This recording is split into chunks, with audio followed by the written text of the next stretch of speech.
Fala galera, beleza? Hoje vamos falar aqui do Bayesian Ingênuo, que é mais um algoritmo muito importante na trajetória de Machine Learning. Então, para começar, a gente vai falar das noções básicas do Bayesian Ingênuo e vamos seguir com mais detalhes mais a fundo. Então, inicialmente, ele é um algoritmo que pertence à grande classe dos algoritmos de classificação e ele serve para resolver esse tipo de problema em que a gente quer classificar o nosso dado. Então, o que a gente quer prever é uma classe, é algo discreto. Eu não quero prever, por exemplo, qual o valor da minha ação amanhã. Eu quero prever se eu devo comprar ou não minha ação, por exemplo. As principais características dele, ele é um algoritmo muito simples e rápido, que teoricamente o processo não é muito custoso em termos computacionais e ele não possui muitos hiperparâmetros. Então, se eu imagino um algoritmo como um painel cheio de botões em que eu possa apertar vários botões de maneiras diferentes para que ele funcione da melhor forma possível, esse algoritmo ele não possui muitos botões que eu possa mexer, o que ajuda muito o trabalho do cientista, que ele não precisa testar muitas coisas diferentes para tentar melhorar aquilo. Basicamente, aquela resposta, aquela performance, ela já é praticamente a melhor possível dentro daquele algoritmo. Tá? Ele é baseado no teorema de Bayes. Ele é um algoritmo que usa muito da teoria probabilística para poder identificar a probabilidade resultante, dado aquele meu dado, para onde ele vai cair, se ele vai ser da classe A, se ele vai ser da classe B e assim por diante. E ele assume que os meus dados possuem uma distribuição normal dentro de cada classe. E o que quer dizer isso? O que quer dizer essa distribuição normal? Basicamente, se resume à escolha de uma função de densidade probabilística. Quando a gente está falando de aprendizado de máquina, a gente basicamente está falando de como eu ensino a máquina, ou seja, como a máquina aprende. E esse processo chama-se treinamento. E a gente está criando um modelo, que é basicamente uma aproximação da realidade. E o que é a realidade? São os dados que ele enxerga e os dados que ele não enxerga. Então, eu utilizo os dados que ele enxerga para tentar gerar uma generalização da realidade. Cada tipo de algoritmo vai ter um processo de treinamento diferente. E agora a gente vai entrar no detalhe de como a gente vai treinar um Bayes ingênuo gaussiano. E esse processo de treinamento, para a gente aqui, ele é composto de três fases principais. A primeira parte, a gente vai definir qual é a probabilidade de cada classe. A segunda parte, eu vou calcular a média de cada variável para cada classe. E a terceira parte, eu vou fazer a mesma coisa, só que calculando o desvio padrão. Tá? Então, eu vou ter a média, o desvio padrão e a probabilidade de cada classe. É só isso que eu preciso. Bom, então vamos ao processo de treinamento. Primeiro, eu tenho que ter um dataset de treino.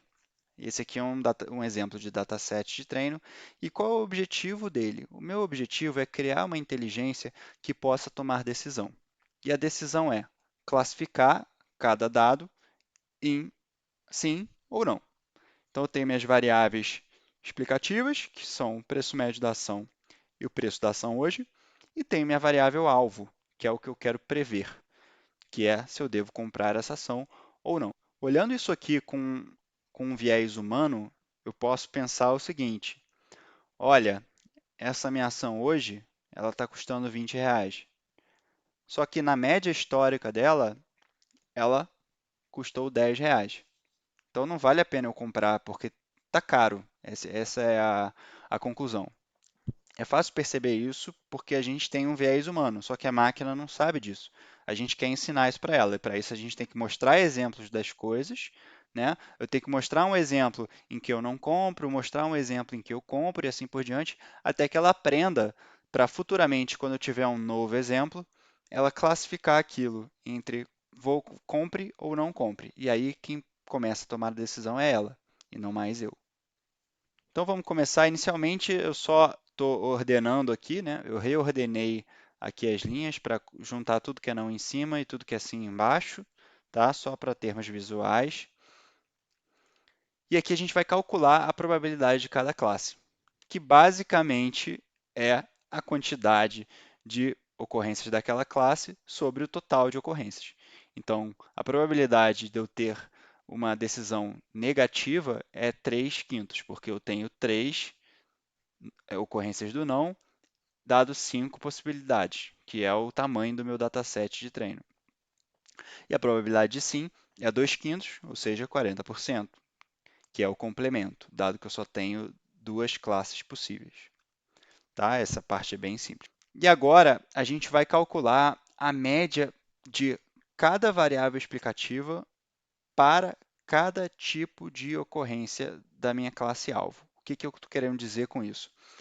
Eu tenho o preço médio da ação quando eu devo comprar e tenho o preço médio da ação quando eu não devo comprar. Eu tenho o preço da ação hoje quando eu devo comprar e tenho o preço da ação hoje quando eu não devo comprar. Então, se eu tivesse, vamos supor, se eu tivesse 10 colunas diferentes aqui, eu ia ter que fazer 20 cálculos de média, 10 vezes 2, porque eu tenho 10 colunas e tenho dois tipos de alvo diferente, que é sim e não. Então, aqui eu vou seccionar no preço médio da ação e devo comprar igual a sim, certo? Que são esses dois valores, e eu calculo a média, que é 22, tá? E eu vou fazendo isso para todos os outros casos. Aqui eu só vou ter 4 casos diferentes, porque eu tenho duas variáveis explicativas e dois tipos de saída possível, sim e não. E aí eu vou pegar o preço da ação hoje também e vou calcular essa média, então é 15 mais 10 sobre 2, 12,5.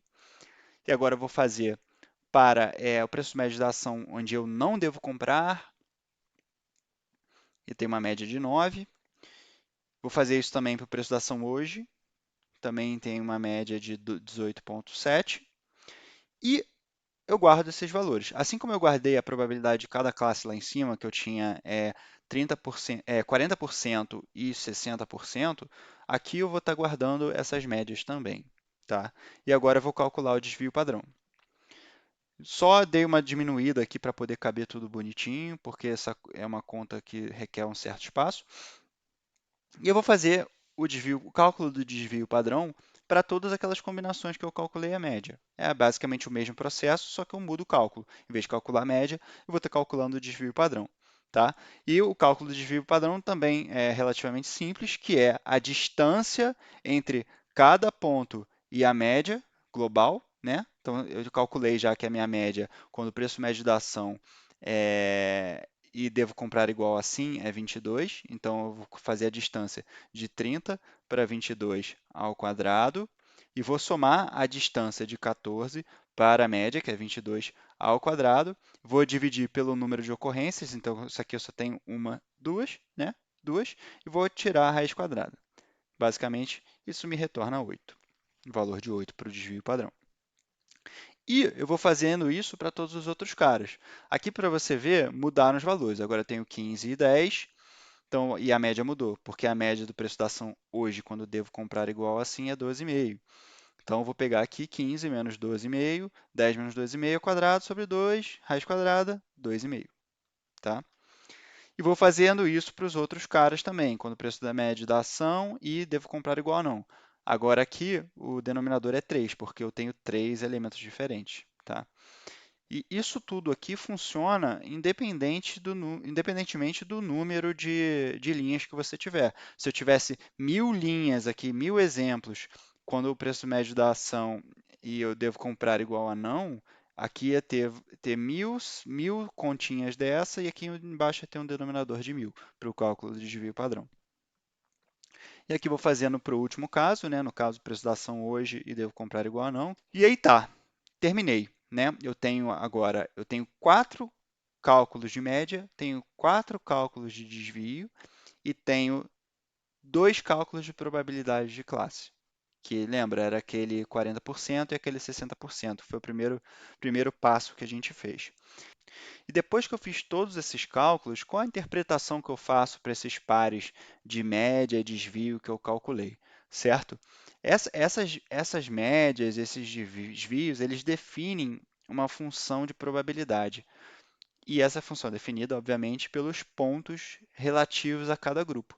Então, quando eu pego aqui os meus pontos do preço médio da ação, por exemplo, que é 10, 5 e 12, quando eu não devo comprar, e eu coloco ele num eixo de uma dimensão, eu estou basicamente definindo uma distribuição normal em cima desses caras, centrada na média, que é 9, certo? E eu vou usar isso aqui para poder estimar, dado um novo ponto que chegar aqui que eu não saiba a resposta, poder estimar se ele pertence a esse grupo ou não. Então vamos supor que vai chegar um novo dado para mim, um novo dado de preço médio da ação, que é igual a 1.000. 1.000 vai estar bem para cá, né, nesse canto. E, por ele estar muito longe, a probabilidade dele pertencer aos dados dessa distribuição é muito baixa, porque ele está muito longe. Mas vamos supor, se eu tivesse um preço médio da ação igual a 9 aqui, tá? 9 está bem, ó, no centro da função de densidade probabilística. Então, o resultado aqui é algo muito alto. Então, a chance dele pertencer a esse grupo é alta. E como é que a gente faz esse cálculo? É essa continha aqui do lado. Eu vou chamar essa função de probabilidade e o que ela vai receber? Ela vai receber o x, que x basicamente é um valor de preço médio da ação, uma média e um desvio, certo? E a média e o desvio já estão definidas aqui. Se eu estou querendo calcular qual é o quanto o valor novo do preço médio da ação está dentro da distribuição para aquela mesma variável quando eu não devo comprar. Basicamente, eu estou querendo saber dentro do meu modelo se ele pertence a não devo comprar, que a gente vai tratar isso com mais detalhe na parte de predição. Tá? E aqui a média e o desvio, a gente faz essa conta. Tá? Essa função, ela define essa curva, tá? Que é 1 sobre raiz de 2π o quadrado do desvio, que é a variância, vezes E, que é o número natural, né?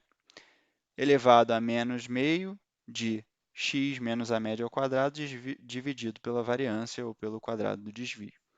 Tá? Então, terminamos aqui o processo de treinamento do meu modelo.